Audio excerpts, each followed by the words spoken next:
అప్పులున్న వాళ్ళు చేయొద్దండి, అప్పులున్న వాళ్ళు. అంటే మరి ఇన్ని అప్పులు ఎట్టకెళ్ళి అక్క, మీ ముత్తాతలు, తాతలు, తండ్రులు, మీరు, మీ పిల్లలు సేద్యం చేస్తున్నారు, కాయకష్టం చేస్తున్నారు, ఉద్యోగాలు, వ్యాపారాలు రకరకాలు చేస్తూ ఉన్నారు. ఈ సొమ్మంతా ఎక్కడ పోయింది?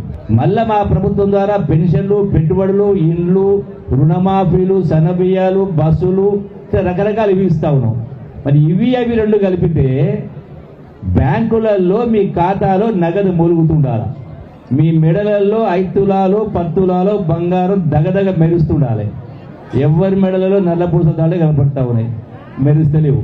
ఎక్కడ పోయింది? ఎవరు ఎత్తుకపోయినరు? ఎవరు ఎత్తుకపోలే. మీ ఆలోచననే ఎత్తుకుపోయింది. ₹1 ఖర్చు పెట్టడం పెద్దలు సామెత చెప్పిండ్రు. ఏట్లేసినా రూపాయలు లెక్క పెట్టేయమన్నారు.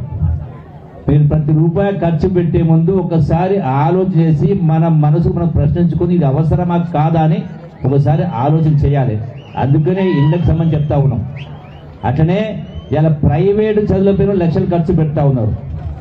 మరి బాగా చెప్పేటే ఉన్నట్టు గవర్నమెంట్ స్కూల్ పిల్లలకేమో గవర్నమెంట్ స్కూల్ పిల్లలు పంపుతలేరు, ప్రైవేట్ స్కూల్ పంపుతా ఉన్నారు. ఆలోచన చెయ్యాలి.